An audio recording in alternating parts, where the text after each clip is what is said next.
அன்பு நேயர்களுக்கு கனிவான வணக்கம். அன்புமணியோடு இணைய மறுக்கும் ராமதாஸ். எங்களுக்கும் 25 தொகுதிகள், ஒரு ராஜ்யசபா சீட் வேண்டும். அதிர்ச்சியில் எடப்பாடி.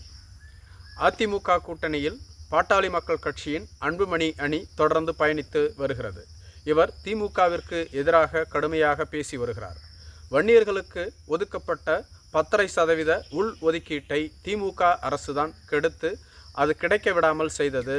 திமுக அரசு முறையான வாதத்தை நீதிமன்றத்தில் முன்வைத்திருந்தால் வன்னியர்களுக்கான 10.5% உள் ஒதுக்கீடு கிடைத்திருக்கும். பீகார், தெலுங்கானா போன்ற மாநிலங்களில் ஜாதிவாரி கணக்கெடுப்பை அந்தந்த மாநில அரசுகள் சிறப்பாக நடத்தி முடித்துவிட்டன. ஆனால் தமிழக அரசு தமிழர்களுக்கான அரசு, திராவிட மாடல் அரசு என கூறிக்கொண்டு மக்களை ஏமாற்றி வருகிறார்கள். ஜாதிவாரி கணக்கெடுப்பை நடத்த மறுத்து வருகிறார்கள். வரும் தேர்தலில் திமுகவை வீழ்த்த வேண்டும் என தொடர்ந்து அன்புமணி ராமதாஸ் பேசி வருகிறார். மேலும் அவர் அதிமுக கூட்டணியில் இடம்பெற்றுவிட்டார்.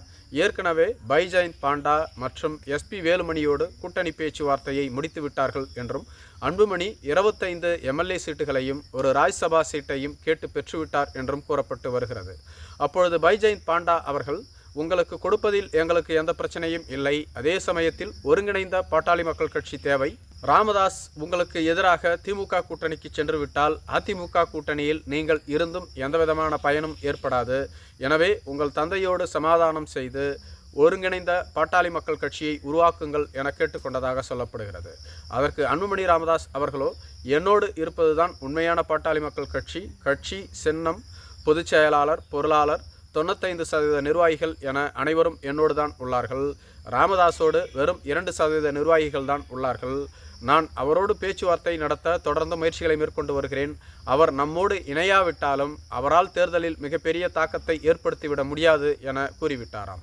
இருந்தாலும் பாஜக இதனை ஏற்றுக்கொள்ளவில்லையாம். நீங்கள் என்ன இருந்தாலும் கட்சியை ஒருங்கிணைக்க வேண்டும். 2% நிர்வாகிகள் அவரோடு இருந்தாலும் கூட அது கட்சிக்கு மிகப்பெரிய பிளவை ஏற்படுத்திவிடும். நீங்கள் சமாதானமாகுங்கள் என கூறிவிட்டு சென்றதாக கூறப்படுகிறது. மேலும் நாளை பைஜெயந்த் பாண்டா அவர்கள் தமிழகம் வர உள்ளதாகவும், அப்பொழுது கூட்டணி கட்சிகளை சந்தித்து பேச்சுவார்த்தை நடத்த திட்டமிட்டிருப்பதாகவும் கூறப்படுகிறது.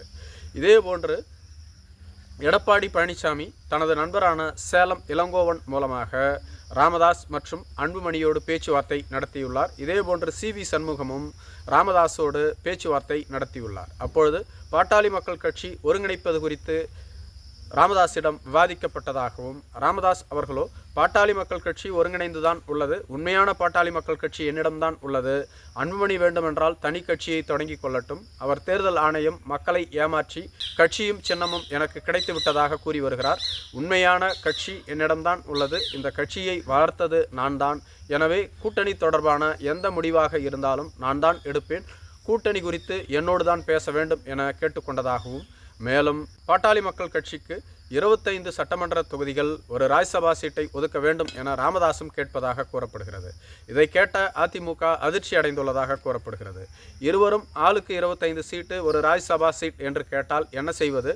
பாட்டாளி மக்கள் கட்சிக்கு 50 சீட்டுகள் சென்றுவிடும். மேலும் கூட்டணி கட்சிகள் உள்ளது. பாஜகவும் அதிக தொகுதிகளை எதிர்பார்த்து காத்திருக்கிறார்கள். இப்படி அனைவருக்கும் அதிக சீட்டுகளை ஒதுக்க முடியாது. பாட்டாளி மக்கள் கட்சி ஒருங்கிணைக்கப்பட வேண்டும். அப்படி இல்லை என்றால் அன்புமணிக்கு 15 சட்டமன்ற தொகுதிகள், ஒரு ராஜ்யசபா சீட், ராமதாஸுக்கு 10 சட்டமன்ற தொகுதிகளை ஒதுக்கினால் போதும் என்ற நிலையில் அதிமுக இருப்பதாக கூறப்படுகிறது. ஆனால் ராமதாஸ் அணியோ, அன்புமணிக்கு 15 ஒதுக்கிவிட்டு எங்களுக்கு மட்டும் 10 ஒதுக்கினால் நாங்கள் எதற்காக உங்களோடு இருக்க வேண்டும், அதற்கு நாங்கள் திமுக கூட்டணிக்கே சென்று விடுவோம் என்று அவர்களோடு பேசியதாக கூறப்படுகிறது. மேலும் ராமதாஸ் தரப்போடு திமுக கூட்டணியும் பேச்சுவார்த்தையில் ஈடுபட்டு வருகிறார்கள். திமுக கூட்டணியில் ராமதாஸுக்கு 6லிருந்து 8 சீட்டை தருவதாக வாக்குறுதி அளித்துள்ளதாகவும், ராஜ்யசபா சீட் பற்றி வாக்குறுதி அளிக்கவில்லை என்றும் கூறப்பட்டு வருகிறது. அதே சமயத்தில் அதிமுக தரப்போ ராமதாஸ் தரப்புக்கு 10 தொகுதிகளை தர திட்டமிட்டிருப்பதாக கூறப்படுகிறது. இது அதிமுக மற்றும் ராமதாஸ் அணிக்கு மிகப்பெரிய அதிர்ச்சியை ஏற்படுத்தியுள்ளதாக சொல்லப்படுகிறது.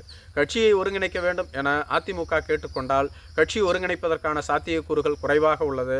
ஆனால் தந்தையும் மகனும் 25 தொகுதிகள், ஒரு ராஜ்யசபா சீட்டை கேட்டால் எப்படி ஒதுக்குவது என்று தெரியாமல் விழித்துக் கொண்டிருப்பதாக கூறப்படுகிறது. நன்றி.